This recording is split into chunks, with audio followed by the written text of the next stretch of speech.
Thanks very much, Kevin. Yeah, and welcome all, and it's great to see so many people. Just, I guess, just to start off, I think it's quite it's our 40th anniversary this year, and it's interesting looking back at history and seeing how why is deer such a big issue, and actually going through the journals, which I'll go over in a minute, for the last 40 years, you can see that right from day one, deer has been a real issue for the trust, and it remains so. But actually, it's broader than that. If you look back at the sort of Hansard record and other publications, the history of the deer problem goes back to right to the end of the sort of the height of the Victorian era in the 1890s.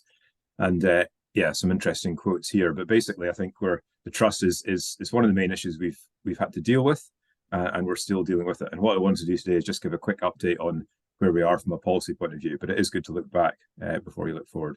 So next, please. So as I say, in the very first newsletter, which came out 2 years after the trust was set up in 1985, James Hunter quoted Frank Fraser Darling, which basically highlighted the fact that we have in much of the Highlands and across much of the UK uplands, we've got a sort of devastated countryside that we kind of accept as what we have, but actually it's been subject to some pretty intense grazing, burning, pressure. Next, please.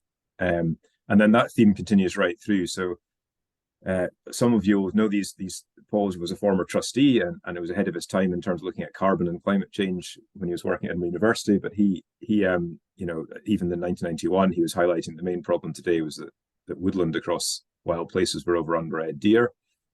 Next, please.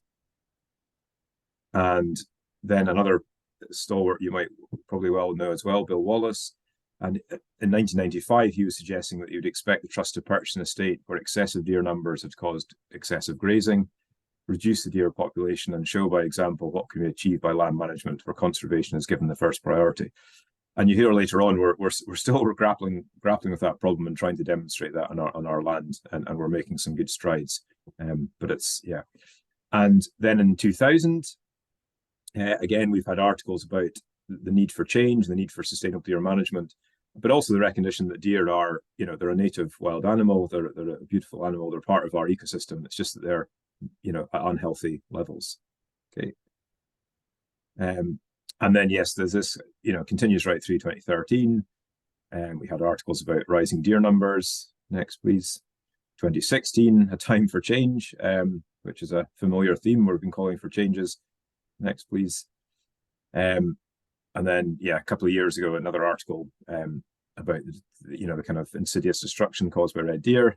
Okay, next, please.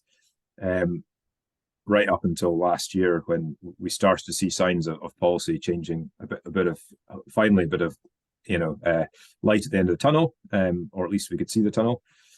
And then in ahead of what we knew was going to be an independent deer working group report, we led and coordinated a group of 18 organizations to produce this publication, which many of you will be familiar with.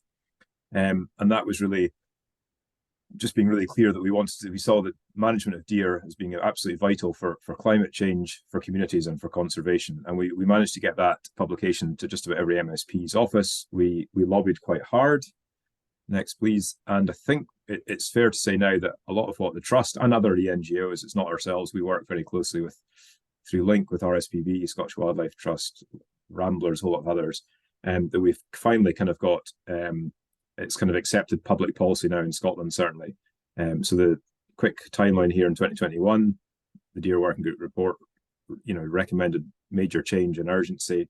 The Butte House Agreement in November 21, which set up the current government, the agreement between the Green Party and the SNP.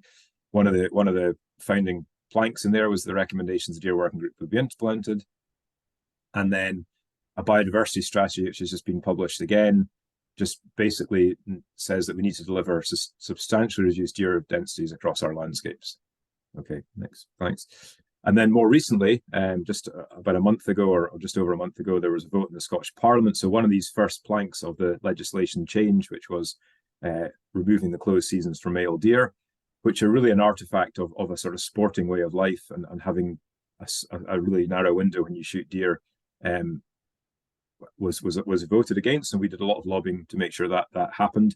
And so that change has now come into force. Next, please.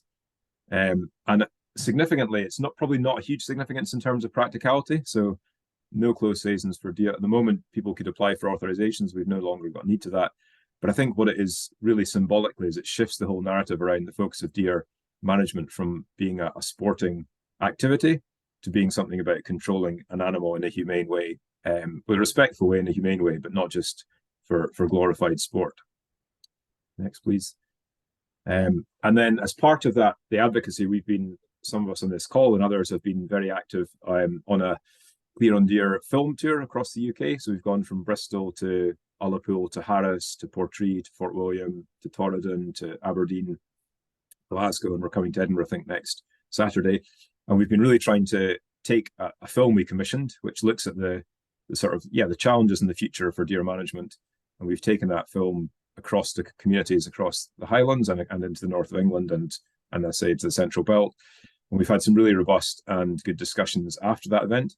And I think it really puts the trust at the forefront of, tackling this issue, but being very open about it and seeking dialogue and conversation. And I think hopefully that will bear fruit in the future as further reforms come.